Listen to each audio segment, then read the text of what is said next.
Assalamualaikum warahmatullahi wabarakatuh.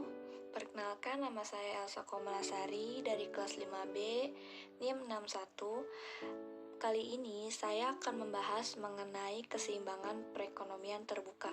Yuk simak videonya. Perbedaan kandungan sumber daya alam, sumber daya manusia, iklim, maupun teknologi mengharuskan setiap negara menjalin hubungan ekonomi. Nah, hubungan ekonomi mencakup pertukaran output, tenaga kerja, modal, dan teknologi dari setiap negara. Selain itu, globalisasi juga menjadi tantangan bagi hampir semua negara di dunia dengan menuntut adanya keterbukaan ekonomi yang semakin luas.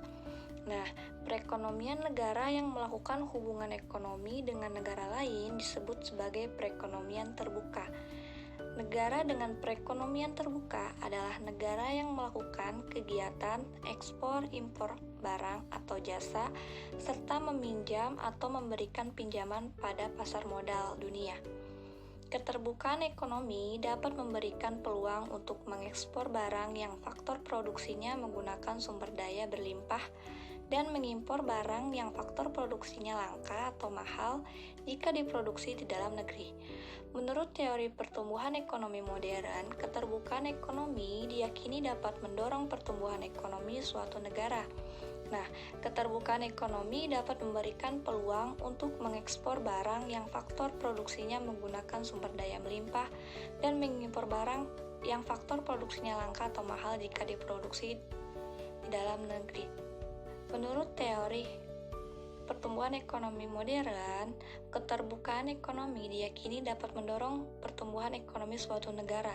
Nah, dapat disimpulkan bahwa perekonomian terbuka adalah perekonomian yang melibatkan diri dalam perdagangan internasional, ekspor dan impor barang dan jasa, serta modal dengan negara-negara lain. Nah, sistem ini memberikan kesempatan bagi masyarakatnya untuk berinteraksi dalam bidang ekonomi dengan negara lain, baik itu perorangan, swasta, ataupun pemerintahan. Nah, kegiatan ekonomi tersebut tuh bisa dapat berbentuk perdagangan produk barang, jasa, pertukaran teknologi, dan sebagainya. Yang kedua yaitu hubungan perdagangan internasional dengan perekonomian terbuka. Nah, asumsi dasar dari sebuah sistem perekonomian terbuka adalah bagaimana sebuah negara dapat melakukan transaksi dengan negara lain atau negara luar. Dan dalam hal ini berarti sudah menjangkau wilayah internasionalnya. Nah, ekonomi internasional hubungannya menyakup banyak bidang. Nah, bidang-bidang itu dapat berupa pertukaran seperti pertukaran jasa, komoditi, modal, teknologi, dan lainnya. Akibatnya terjadi hak dan kewajiban seperti hubungan hutang piutang dan hubungan sewa menyewa. Dua bidang besar yang paling penting dalam ekonomi internasional adalah pertukaran jasa dan komoditi serta pertukaran teknologi dan modal. Yakni 1. Pertukaran jasa dan komoditi terjadi antara penduduk di suatu negara dengan penduduk di negara lain. Nah, karena adanya keperluan mereka untuk memperoleh jasa dan komoditi atau barang guna memenuhi kebutuhan hidup yang tidak selalu dapat mereka hasilkan sendiri, atau jika dapat dihasilkan sendiri mungkin tidak efisien atau memerlukan biaya yang sangat tinggi dan waktu yang cukup lama. Nah, hal ini antara lain yang utama disebabkan karena sumber daya alam pada setiap negara itu berbeda-beda, baik dalam jumlahnya maupun jenisnya. Nah, di samping itu, pertukaran jasa dan komoditi setiap negara dalam rangka pembangunan ekonominya memerlukan juga teknologi dan modal. Yang kedua, pertukaran teknologi dan modal terjadi dalam rangka membantu menggali dan memanfaatkan potensi sumber daya alam yang dimilikinya untuk mengembangkan industrinya. Nah, teknologi yang dimiliki oleh suatu negara mungkin belum cukup canggih untuk mendukung pelaksanaan pembangunan ekonominya, dan modal yang dimiliki oleh suatu negara mungkin tidak memadai. Nah, bagi negara berkembang, pemasukan teknologi dan modal dari luar negeri memegang peranan yang tidak kecil dalam usaha untuk membangun perekonomian mereka. Termasuk dalam pengertian teknologi dan modal adalah tenaga-tenaga ahli, expert mesin, komputer, robot, teknik industri, pengelolaan usaha dan kewirausahaan, serta modal atau dana. Dengan kata lain, negara berkembang masih memerlukan dukungan teknologi dalam bentuk perangkat keras dan lunak, seperti hardware and software. Yang ketiga ada penentu ekspor dan impor di dalam perekonomian terbuka. Nah, pembahasan yang sangat penting adalah mengenai ekspor dan impor, hingga keduanya digunakan sebagai alat sasaran keseimbangan yang berpengaruh pada pendapatan nasional. Untuk itu, kita perlu mengetahui juga nih faktor-faktor menentukan ekspor dan impor. Yang pertama, faktor-faktor yang menentukan ekspor. Di dalam hubungan luar negeri di bidang ekonomi, ekspor menjadi hal yang sangat penting bagi terselenggaranya perdagangan internasional.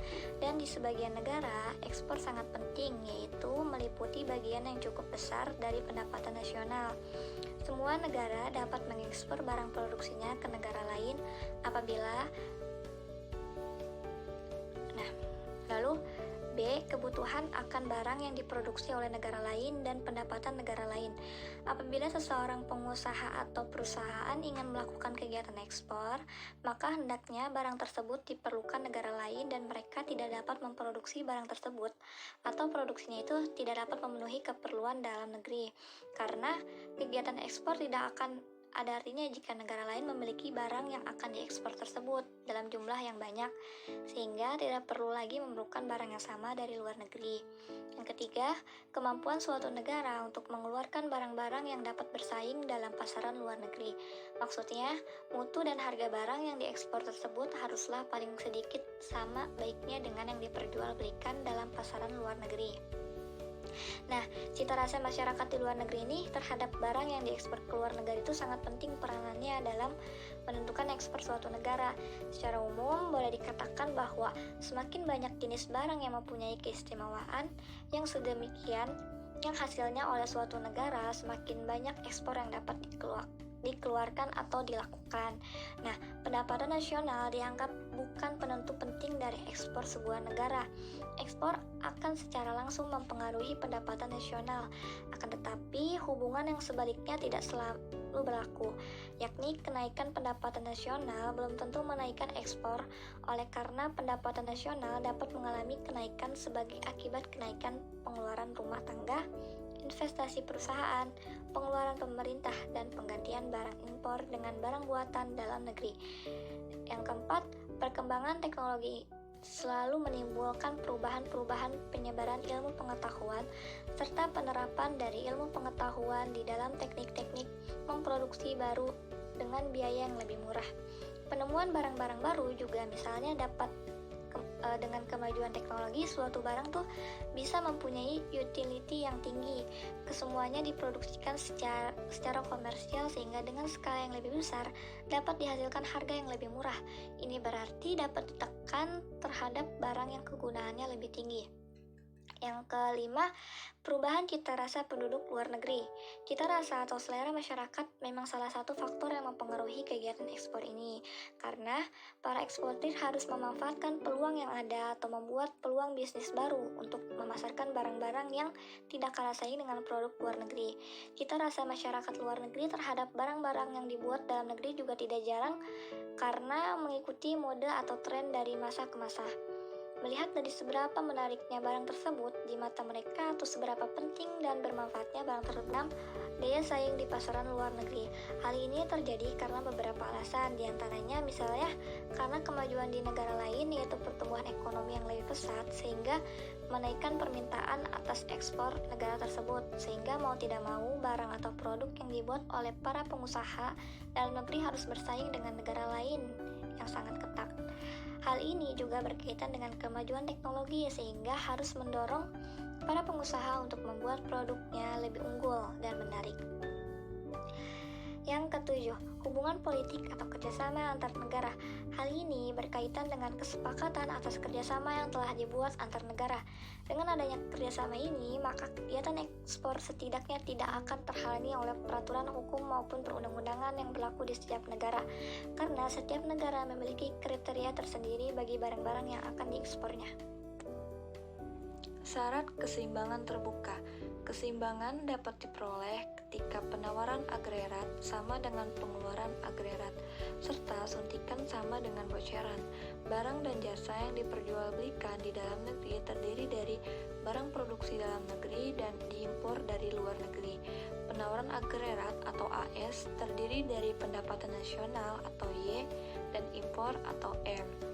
Nah, pengeluaran agregat atau AE terdiri dari C, I, G, X, dan pengeluaran ke atas atau impor M.